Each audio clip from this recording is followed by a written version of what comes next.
এখানে লোকটি পেন্টিং নিয়ে আসে। তখনই পেন্টিংয়ের ভেতর থাকা লোকটি ছাগল চুরি করে তার বন্ধুকে বলে, কাজ হয়েছে, তাড়াতাড়ি চল এখান থেকে, চল জোর লাগাকে হাইয়া। ঠিক আছে, আমি ছাগল নিয়ে আসছি। আরে এই ছাগল কোথায় চলে গেল?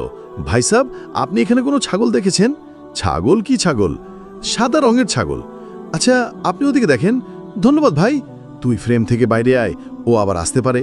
ঠিক আছে, এই নে ছাগল নে, চল এখান থেকে। পেয়েছি মুরগি। ভাই সাহেব, বাহ, কি সুন্দর ছাগল! কত দিয়ে নিয়ে আসলেন? আমরা 20,000 দিয়ে নিয়ে আসলাম। আপনি কিনবেন নাকি? আরে না ভাই সাহেব, আমি অনেক গরিব, আমি শুধু দেখছি।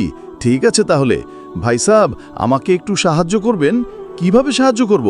অনেক দিন ধরে আমার ছোট ছোট বাচ্চারা জেদ ধরেছে ছাগলের সাথে নাকি ছবি উঠাবে। তা আমরা কি করব ভাই সাহেব?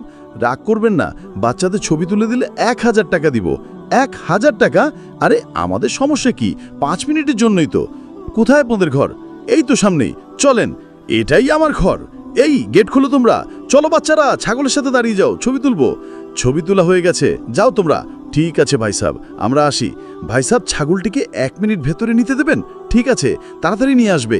তখনই তারা ভেতরে নিয়ে যায়। কিছুক্ষণ পরে, ভাই সাহেব, কোনো সারা শব্দ নাই। দরজা খুলে দেখি, আরে এ তো ঘর না, এ তো একটা মাঠ দেখছি। বোকা বানিয়েছে, হারামখোর, সব তোর জন্য হয়েছে।